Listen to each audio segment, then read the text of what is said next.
Angry people were tired. They were scared for their families and for their neighbors, but they refused to let those feelings stop them. When ICE murdered their neighbor, Renee Good, were they deterred? No! That's right. They transformed their grief into action. They called for a general strike. So today, I come to you with a message of hope. The groundwork was set long before I set foot in Minneapolis. Over a year ago, visionary leaders from unions, faith organizations, political organizations, identity groups, and mass organization groups like 5051 came together and asked one question: what will we do when Trump attacks our communities? They didn't wait for tragedy to strike. They prepared, they organized, and they built the foundation on which this general strike was built. That's right!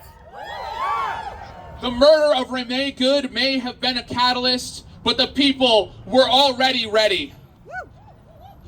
All week, the people of Minneapolis said defiantly that ICE had made the classic Nazi mistake, invading a winter people in winter. And on the coldest day of the year, something extraordinary happened. Hundreds of thousands of workers across Minnesota did not go to work, did not go to school, did not buy anything. Instead, they poured into the streets. They poured into the streets, and they had a general strike. They demanded an end to ICE's reign of terror. That's right! What struck me most was the unity across the city because of the tireless work of unions, faith groups, and political organizations. People were on the same page. Instead of being frozen by fear, they had something to build toward. The general strike became their North Star. If I may, I'd like to share some of the things that I saw.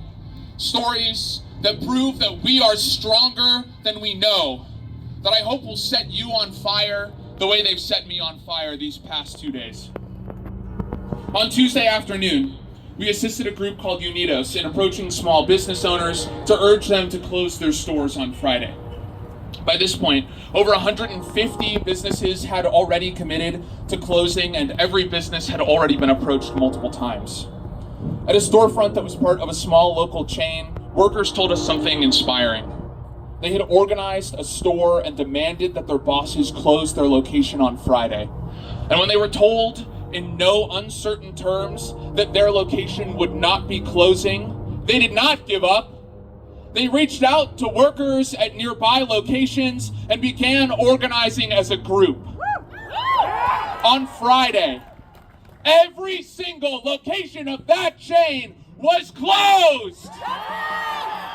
That is the power that workers have when we stand together. Yeah. Groups like PSL, Unidos in the Twin Cities returned to these stores every single day to urge business owners to close their storefronts.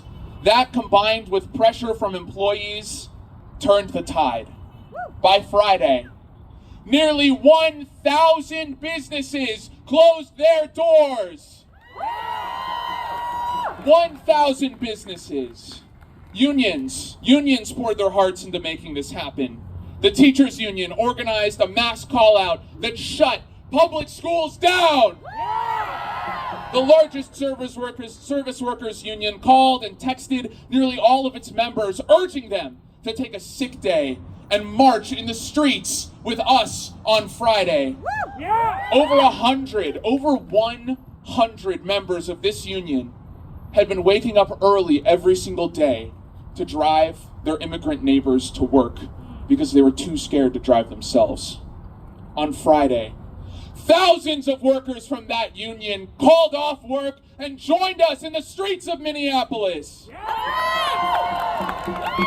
Healthcare workers who could not strike, risking legal repercussions, refused to be sidelined. They adjusted their strategy and picketed in front of their hospitals at 6 a.m. in negative 33-degree weather, demanding their employers ban ICE off their properties. Imagine that courage! On Wednesday, one union found an old phone list for corporate employees at some of Minnesota's largest companies. Over 50 organizers called and urged people to call off work. And over 55% of people agreed to take a sick day. I spoke to a mother who worked at United Health Group who told me that all of the people in her 30-person department planned to call in sick. Nice. When I asked her if she would come and march with us, she said her whole family would make the hour drive to be there for her immigrant neighbors. That's right. That is what solidarity looks like. The morning of Friday's march, in between actions, I spoke to a group of people at a warming center who worried about turnout because of the weather. One of them feared that even if turnout was good, a general strike wouldn't change anything. But over 100,000 people proved those doubts wrong when they put on their snow gear and marched a mile in sub-zero conditions. They showed us what's possible when people believe in something greater than themselves. That's right. Yeah. So let's be clear, my friends. The execution of Alex Pretti on camera in broad daylight when officers held a legal bystander down, beat him, and shot him 10 times. The execution of Alex Pretti does not prove that Friday was a failure. It does not signal that it's time to stop resisting. Alex Pretti was executed because those ICE officers were cowards who felt powerless in the face of the organized working people. Right. Because when hundreds of thousands of people march in the streets, there is no power repressive enough to stop us. But don't be fooled into thinking it would be easy.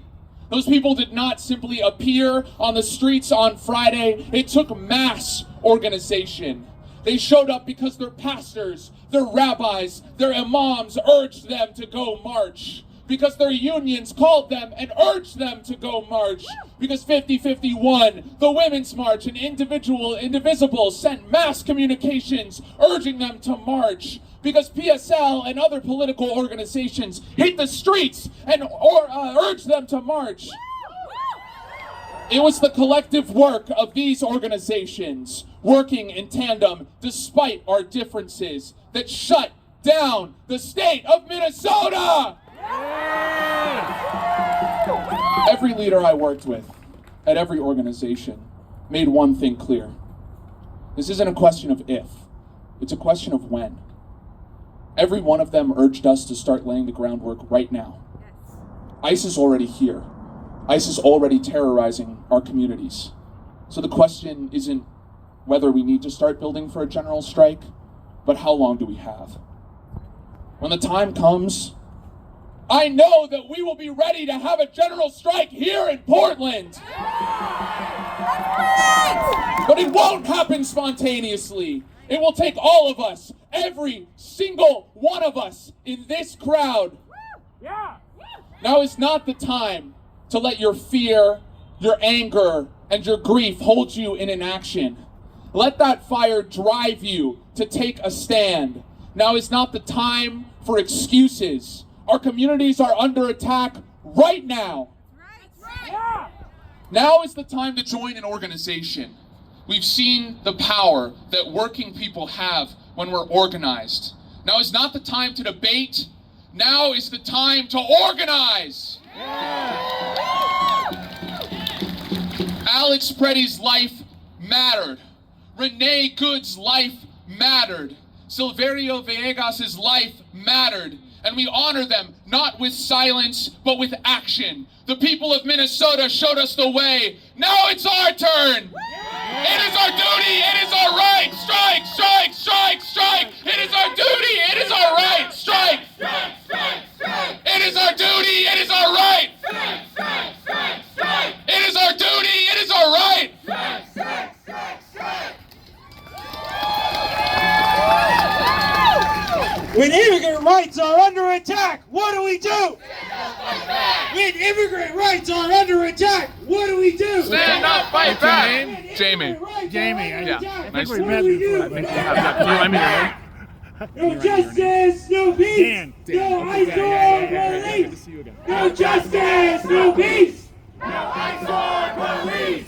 No justice, no peace.